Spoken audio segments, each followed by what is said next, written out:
Tam and Bricks after dark, yeah, we bout to spark. Season 2 recap, big brother ready to embark. Yo, it's Tam in the booth, you know I came to play. Crypto cash flowing, but it's BB all day. Runner up from season 1, I got that fire. Now I'm back with Bricks, taking you higher. Georgetown point guard, but I'm still a hustler. Now we here talking strategy, not just muscle, bro. Tam and Bricks, yeah, we break it down. Late night vibes when the stars come around. From alliances to blind sides, the drama's hot on Tam and Bricks after dark. You know we got the plot.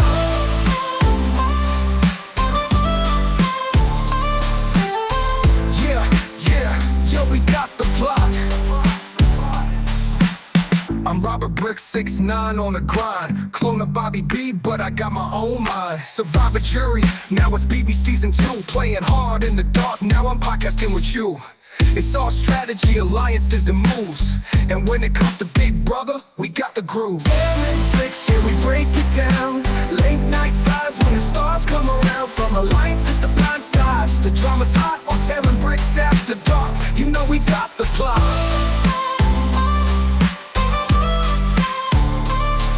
Sit back, tune in, grab a drink or two. Tam and Bricks got the recap coming just for you. From crypto to strategy, we bring the spark. It's Tam and Bricks after dark, where the game leaves its mark.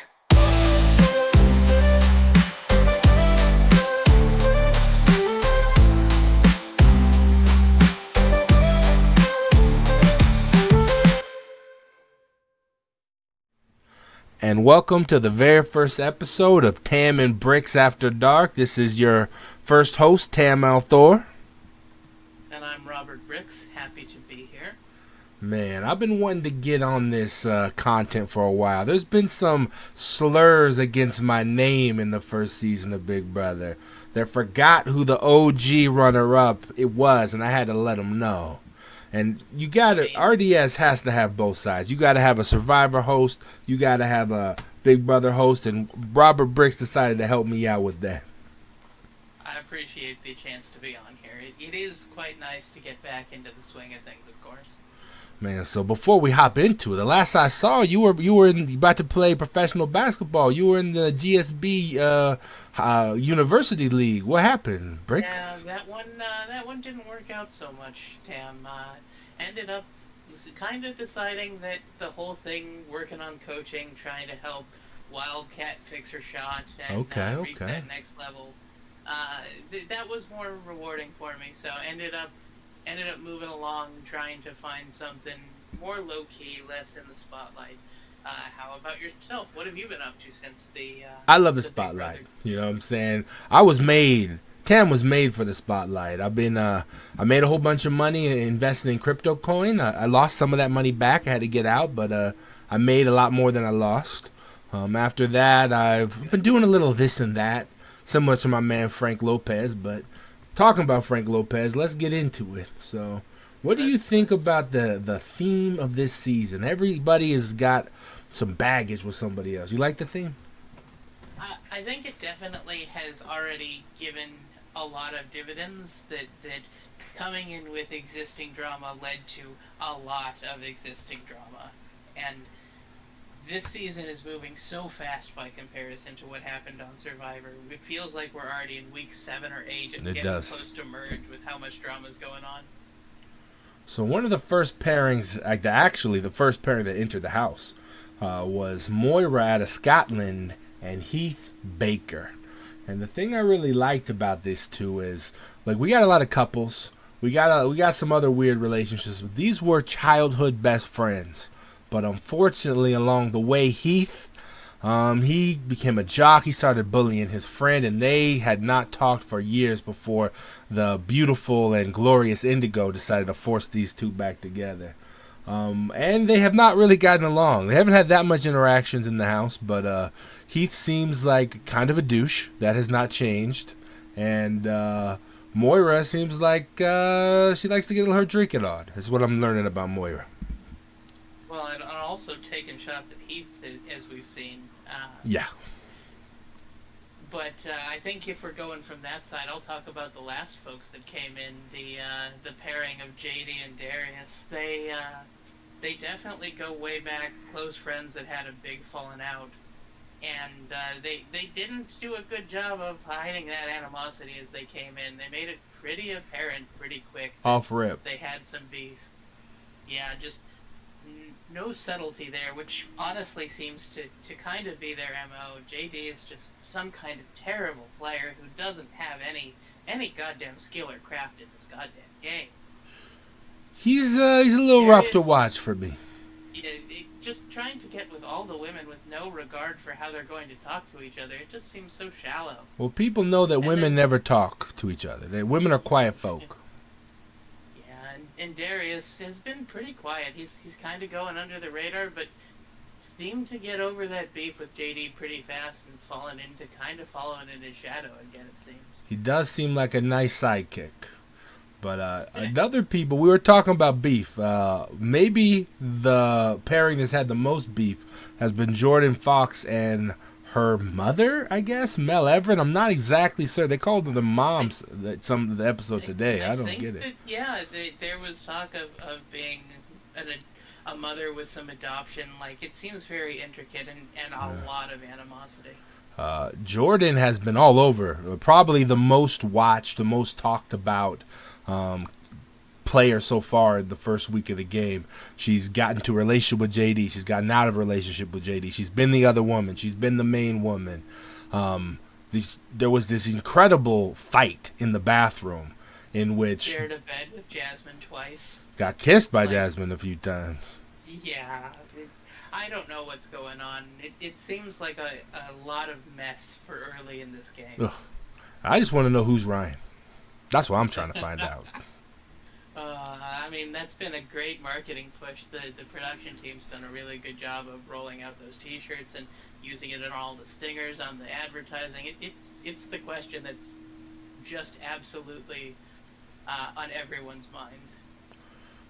One pair that really hasn't had that much animosity, but I would say has a lot of beef between them, is Justin and Daisy May. Oh, man. Justin has been in the gym a lot, won the first competition, definitely has shown off his big muscles, and Daisy May has been out there showing off everything that Daisy May is. For good and for bad, I think everybody has a pretty clear idea of who Daisy May is right now. I'm pretty upset that Daisy May wasn't in my season because I think it would have been a lot more entertaining if I had got to play with Daisy May as opposed to just one girl in my show. So I'm very jealous. I'm very jealous about this. I won't disagree, honestly. I think that Daisy May would have been a huge asset, that she has enough intelligence in there to make sure that she gets some things done, but still seems like the type that could be brought along to reasonable choices. So I would like to ask you what a crab man is. So, I think I have a unique view of this, having been around NATO T.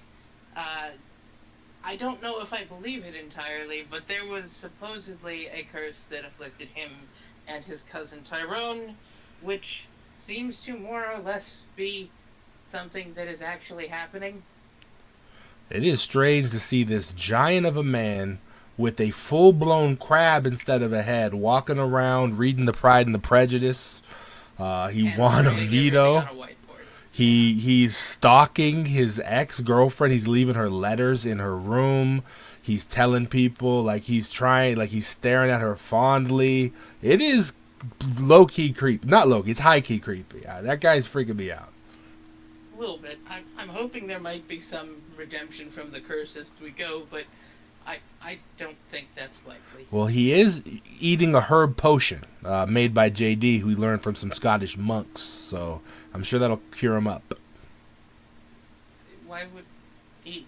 JD isn't Scottish, why wouldn't that apparently, be the thousand, Moyer was talking about being from Scotland, and then suddenly JD said, oh, he went to Scotland, and he met some Scottish monks, and they taught him some herb magic or something, so now he's making a potion to cure the crab. That does sound a lot like JD. Yeah, Why did I question this? He's done a lot of things. But tell us about Jazz. We talked enough about Tyrone. We didn't talk about the other part of that pairing. Well, she's been on a lot of people's watch list as somebody who might be dangerous in this, I think.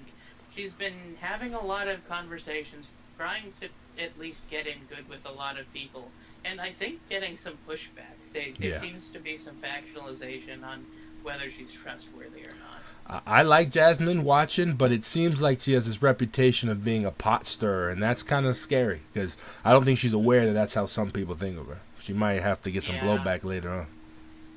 might be.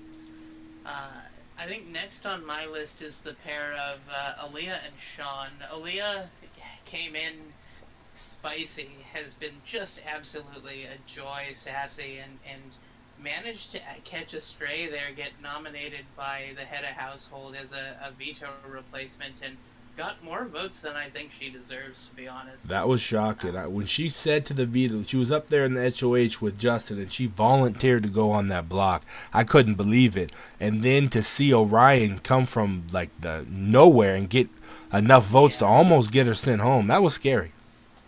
It should be scary. Looks like she's still a little stressed as we go into week 2. And then Sean has been dealing with his chicken suit. I think that's kind of been the whole thing. Doing a good job of cooking. Definitely has been a lot of humiliation as the production team makes egg puns and chicken noises. We like clucking around here. It's been pretty interesting. The last two I really wanted to talk about was the Verso brothers. They had a fight on national television where Orion Verso tried to punch his brother, and that punch is the thing that probably got him sent out of this game. I would agree. You can't come out literally swinging and not have it be repercussions. Alex Verso had come into the house and he'd gone right to sleep. So Orion was there for multiple days without them actually encountering each other. So that was crazy. Right before the first head of household challenge, they fight and then they have to line up next to each other and try to compete. Yeah, and they did pretty well. Alex ended up second in that competition, He if did. I remember correctly. And then Orion ended up But second in the veto. So these guys both have come in second. They are good competitors. The one did get kicked on his keister and was the first eliminated, evicted.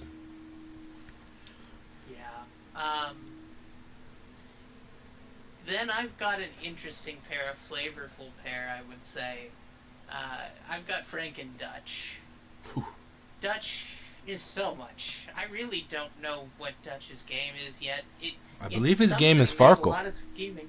What? I believe his game is Farkle.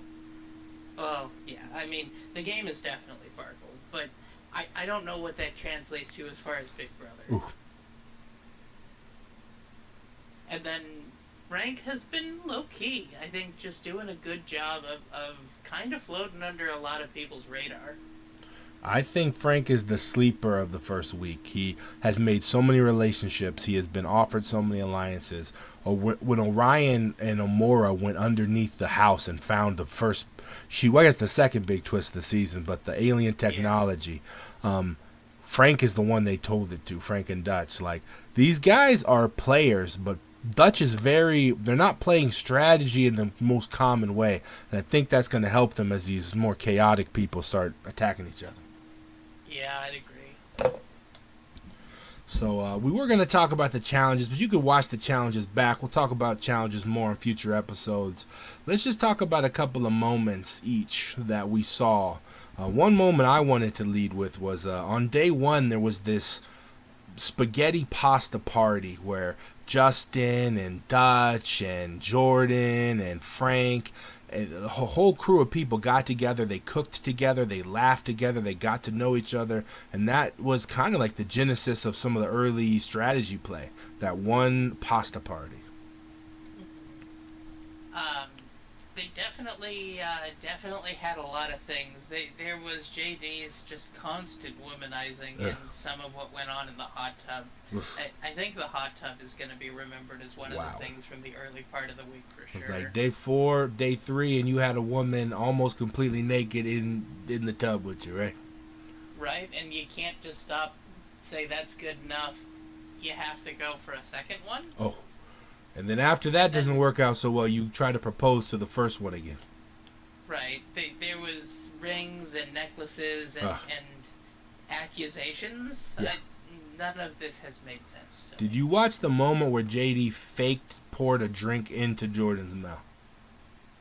I did not. No, I managed to look away in horror at that moment. That was intense, man. There's been a lot of talk on Twitter about consent and about how even though it was a joke, he didn't even know her. I think it was night one, and he tried, and everyone thought he was trying to force a drink into a very drunk woman's mouth. So JD has, I don't think he understands how America's viewing him. He's got a week to try to redeem himself, but you better get on there. I just don't think he's going to. Oh, He doesn't man. seem to have the depth to do it. Well, But there's just been so much going on. There was a zany game of hide and seek, and they didn't really declare the end of it at all. Some people were just gone for hours. Some people were hiding for hours. I think some people used it an opportunity to take a nap, and there was some hot moments too, man. That was Dutch. Dutch has done a lot of stuff, man. There was a real crazy moment in the kitchen where all the lights went out. And it looked like there was a creature from Dutch claims his imaginary horse. He says we got to keep a lot of green beans in the house or it will eat the house guests. I don't know, but this has been freaky, man. I mean, this is just NATO tea all over again. Whoa. I'm over it. You're done, huh? You spent enough time with the NATO. Supernatural stuff, there's usually a explanation in there somewhere. Okay. I'm not sure about Tyrone, mind you, but I'm sure we can find something. We'll figure it out why he has a crab Some head. kind of science, I'm sure. And then the other thing that Dutch has done a lot of is Farkle. Oh, so man. much Farkle all the time. Oh my God! Have you played a game? I have many. It was one of the things I did back at the Institute growing up. Oh man, I lost 20,000 playing Farkle this week. I'm done with Farkle. I mean, Farkle's probably not your game. It's not my it's game. a push your luck mechanic. You probably do better at poker where you can read people. That's my game. My game is pissing people off and hosting a podcast. But thank you guys for joining us, Tam and Bricks After Dark. This was episode 1. We're going to come back to you after the next eviction. And we appreciate you. Appreciate you a lot. Take care.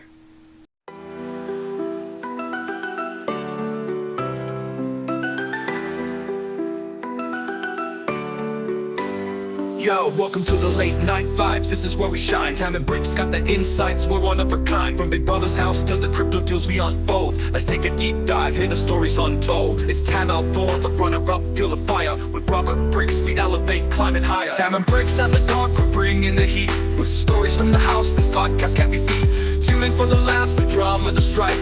Join us on this journey as we share the Big Brother life.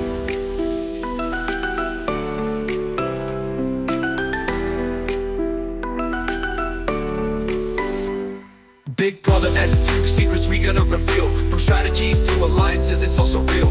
Bricks brings the high 6'9" in the game. Survivor in his past, but he's back with new fame. In the dark, we'll shine, dissecting every twist. Get ready for the drama you don't wanna miss. Tam and Bricks at the dark, we're bringing the heat. With stories from the house, this podcast can't be beat. Tune in for the laughs, the drama, the strife. Join us on this journey as we share the Big Brother life. Tam and Bricks at the dark, we're bringing the heat. With stories from the house, this podcast can't be beat. Tune in for the laughs, the drama, the strife. Join us on this journey as we share the Big Brother life.